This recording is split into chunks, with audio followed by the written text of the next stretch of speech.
Okay, let me see what happens now. Okay, it says we have a live stream, and there we go. Okay, so let me explain what's going on. We switched over from 4Gs, which worked fine, only it was a lot of hassle, to fiber, and we have way more than enough speed. We have about 300 up, 300 down, so it should work flawlessly. However, we used a hardwired connection, and this is the third time or the fourth time we actually start up this broadcast, and every time it just shuts down after like 4, 5, 10 minutes. So we switched over actually from a hardwire to a Wi-Fi connection, and I'm now straight into the modem. So this is a straight connection to internet. If this also doesn't work, we have a big problem with our fiber provider. So let's just hope that this works, because with a wired connection, I can imagine that maybe something doesn't make any sense, but maybe something goes wrong because we go through switches, and in the end we end up with a fiber connection to our house. And it's a complicated setup we use, but still it always worked with 4Gs. So let's just hope this works. Hey, welcome to this Q&A of Digital Classroom. Now I can already tell you, please don't unsubscribe us because we go offline sometimes. We are testing stuff, so don't blame me. Don't unsubscribe to the channel. Please be our followers, because we do try to put out a lot of good content. Okay. If you have any questions about gear or whatever, just let me know. Okay, so what do we have today? Well, of course you can ask questions, but I also have some photo critiques. And one of the photo critiques is actually from one of our Patreons. So what is Patreon? Patreon is a website where you can actually, let's see it as a cookie jar. If you really like what we do, you can of course subscribe and smash that like button because we really like it. But most of all, you can of course support us, because we do invest a lot of money in cameras, in gear, in time, and of course in software and internet providers. So Patreon, you can vouch for, let's say, $1 or $10 or $5. You can do it once or every month. And one of the cool things is, if you do it every month, we have a little perk called an intense photo critique. Now, normally when I do a photo critique, I will show you exactly what I do with a photo critique in a moment. And then I'm going to show you what we do with a Patreon photo critique. And you can do that every month. So make sure you check out our Patreon. So where's Patreon? Very simple. Just go to our website.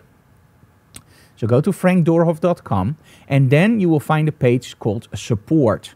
And at that support page, you can actually find our Patreon link, and you can find some other links in which you can support us for our work. Okay, so let's switch over to my desktop, and let's hope that everything keeps working now. I never am nervous about live broadcasts, but this just freaks me out because we don't know where the problem lies. Okay. So let's switch over to another camera, because now I'm looking at you. Okay, so this one is from Alison Drew, and we always meet up at Photoshop World. I absolutely love Alison. She's a great person. And this is what we normally do with Patreon. So normally this is straight on to one of the attendees, one of the Patreons. But today I decided, you know what? Let's show you guys what you get when you support us on Patreon. Okay, so I really like this shot. The thing that I always like about mirrors, it is you of course get a mirror effect. So you get one part and you get the other part. The thing that I don't really like about mirrors is that you can see that double line. You can see it really clearly here with the lips. So it's a little bit of a double line, but hey, that's part of the mirrors. There are actually mirrors that don't do that. We have one of those mirrors, and it's more like a placemat you place on the wall, on the floor, and it just also is a mirror. So it's called, I believe, a plexiglass mirror. Okay, so what would I change? Now, one of the things that I always find when you try to do symmetry is make sure that that symmetry is 100%, because otherwise people will start complaining like, hey, it's not 100%. Now, you could crop it a little bit more like this. But I'm actually not a big fan of that, but still do it. Okay, let's do that.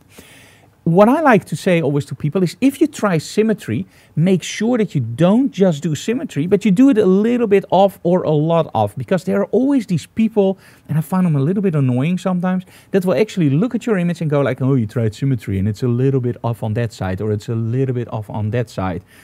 And I always say, why not say something positive about somebody's work? Because somebody took a lot of time in that shot and retouching. Why just burn it down? But with symmetry, you know, some people are just like that. What I would do is just make it a little bit off. So go to image, go to canvas size, go to percentage, and go to, for example, 130. I think 130 will be fine.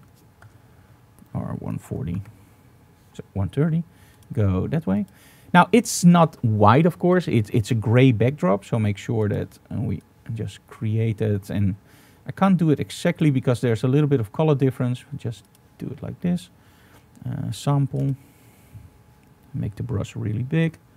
And first I'm going to paint in the other part. There we go. And then just work my way up. Okay. Nah, good enough.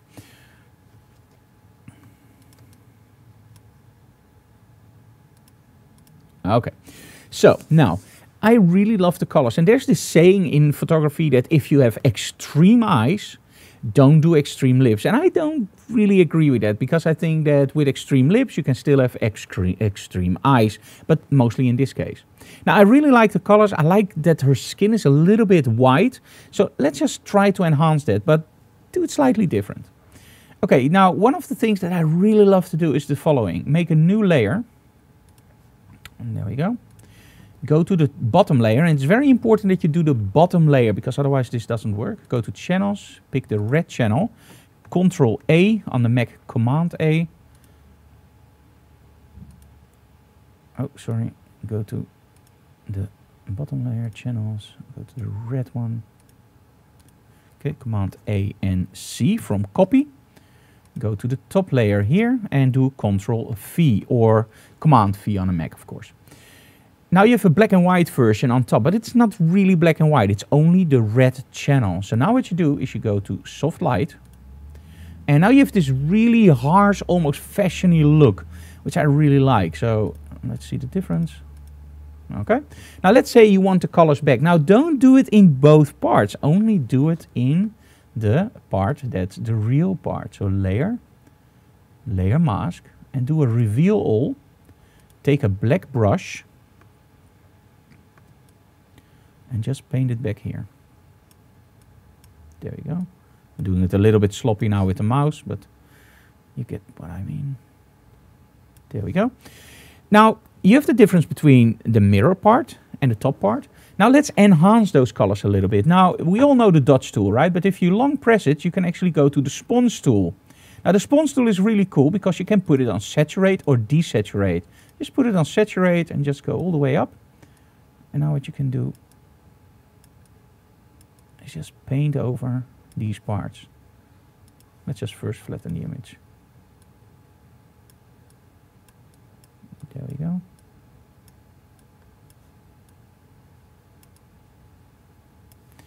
And maybe even go to 100%. Just make it pop, like really pop.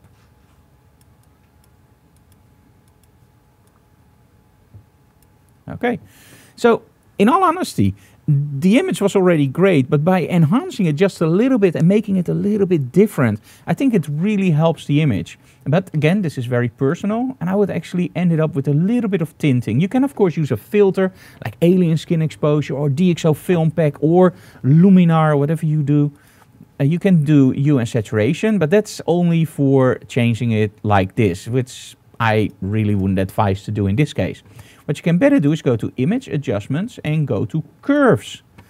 Now, curves, of course, is always a little bit like, okay, let's enhance the contrast in a shot. Like, for example, do this and just do that. But that's the only thing that curves can do according to a lot of people. But curves can do a lot more because you can actually do curves also in red, green, and blue. So let's go to red and just take away a little bit of the red from the shadows. And add a little bit to the highlights. There we go. Now go to blue and actually add maybe a little bit blue in the highlights and a little bit in the shadows. Now look at this. And now you get that really surreal image. It's a totally different image than it was before, but it's something more personal. Now, a lot of people just take a picture, and it's a great picture. They retouch everything, but they keep the colors like they are out of the camera. And I think there's so much more in a shot. There's so much more that you can gain by just changing those colors a little bit. So this is what I would do with the image, but it's very, very personal. If you think I would do something else because I don't like that blue tint, hey, that's the cool thing about photography. It's art. Everybody has their own way of doing stuff. Okay, so that's what I normally would do for a Patreon photo critique. If I do it more in depth, sometimes I will just give you some text, and well, it just depends. Okay, so let's close this one. Okay, this one I got in via email from Yanni, and I really absolutely adore this shot, and I wouldn't be the one sitting in it actually. And I can immediately tell you why I like it and what I don't like about it. Now, normally, and I say normally, I don't like borders. It's always something like, hey, Instagram the heck out of a shot because it's great. Don't do that. I would use the border in this case because it's nice. But, okay. Let me see when we are online on YouTube. Live stream health. Okay guys, we switched over from fiber to 4G. Let's see if we stay online now, because we keep cutting the connection somehow with fiber, and that's not of course why we took fiber and why we invested so much money in the fiber and waited for 2 years. So we're now back on 4G. That's a system we know that works. So if it stops now, it's not the fault of fiber. If we keep running now, it's absolutely the fault of fiber, and we're gonna contact our internet service provider, of course, because this is ridiculous. Okay, let's continue. I think that YouTube will actually just resume the stream, so that means that we didn't lose anything. So let's go back to my other camera. And again, guys, please don't blame me. We're just trying to do our best. Okay, so Yanni sent in this shot, and one of the things that I really like about shots like this is the storytelling aspect, but it's not only storytelling. The thing that I absolutely love is humor. Humor in a shot is one of the most important things, and often forgotten by people, because people just take a shot and they don't think about the story behind the shot. They don't think about, okay, what kind of impact would it have on somebody, or what kind of look do I want? They just make a shot of a pretty girl against a pretty backdrop, and that's it. What I like about this one is that you actually, it's just funny as heck. So, the thing that I don't like is the border, although in this shot, I think the border works fine. But don't just add borders because you need to add a border. And you see that with a lot of people. I always call this Instagramming the heck out of a shot. You make a shot, you think it's okay, just add a border, make it black and white, and it's better. No, it's not. So don't do it for that reason. Why do I like it in this shot? It actually reminds me a little bit of, and you know where I'm going, right?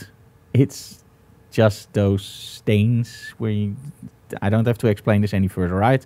Don't want to make people sick during lunch, but that's just what comes up to me. So Johnny, I absolutely love this shot. I don't know what I would have changed in it. I like the tinting. It's a little bit brownish. There we go again. I just like the props. I like that he's just squeezing over. And I just hope you didn't put your kid really into the restroom. But as I can see here, it's actually probably not, because it's like a plate. I really love the shot. This is what I love about shots. Okay, so during Christmas, I actually told you guys you can send in your creative Christmas card and you will win a prize. Now, we only got in like a few, so that's a shame. But I got one in that I absolutely love. And it was difficult because they were all very good. But I don't know from who it came, because this ended up in another pile. So if this is your shot, contact me, because you are the winner. So why do I like this shot? It's the balance in the shot. I like that it's a little bit snowy on the back. I like the hair. I like the model itself. And I just think that it's not over the top, but it just hit it. It just, when I looked at the shots, this was the one that I actually picked out and that I really, really like. So if it's your shot, just email me at info@frankdorff.com, because you won the prize. Now I have to find out what the prize was actually. Okay, so let me see. There are some questions in here. Oh, Yanni says it's actually a RV toilet set, so I must hide all the sides of it. It's only the seat cover what she wears. Thank you, because I don't want your kids to be drowning in a restroom. Okay, let me see. There were other questions in. Yes. Does the color checker support Capture One? Yes and no. There is a video out there from Maurice de Jager that actually explains how to use the color checker in Capture One, but it's let me put it this way. If you use it in Lightroom, it works very, very fast, very, very cool. It just works. If you do it in Capture One, you do need to jump through some hoops, and somehow I just hate to jump through hoops. They're always too small. Anyway, so yes and no. It's supported in Capture One for the very simple reason you can use it to do white balance. It's not supported in Capture One as a profile. Now, I have to make a note by that.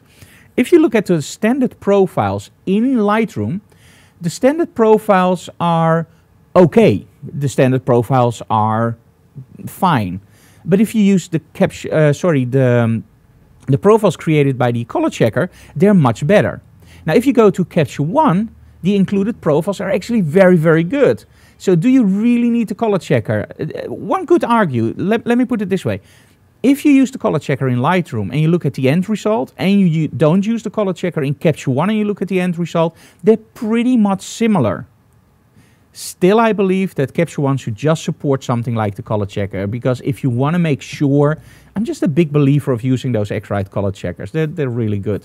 And how do you use it in Capture One? I just shoot it, because if I need it, I can always go to Lightroom and I just use it as a glorified gray card. But just clicking on it and just making sure that the gray card, that the white balance is right. So, yeah, that's actually how we use the color checkers. But I still shoot them every single time for the very simple reason you never know when you need accurate colors.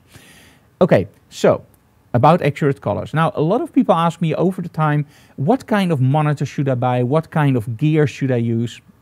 Should I calibrate every week? Should I calibrate once a month? Should I calibrate because my client doesn't use calibrated displays? Well, the answers are not 100% clear, but with calibration it's very simple. Make sure that you calibrate at least before every single important assignment. Well, by the way, I will switch to the full camera. Okay, so, okay, switch. Okay, there we go. Okay, make sure you calibrate before every big assignment for the very simple reason you want to make sure that your desktop is looking its best. The other thing is, Frank, my client doesn't use calibration. I've explained it before, so I'm going to do it a little bit shorter now. If somebody is used to always watching something on a non-calibrated monitor,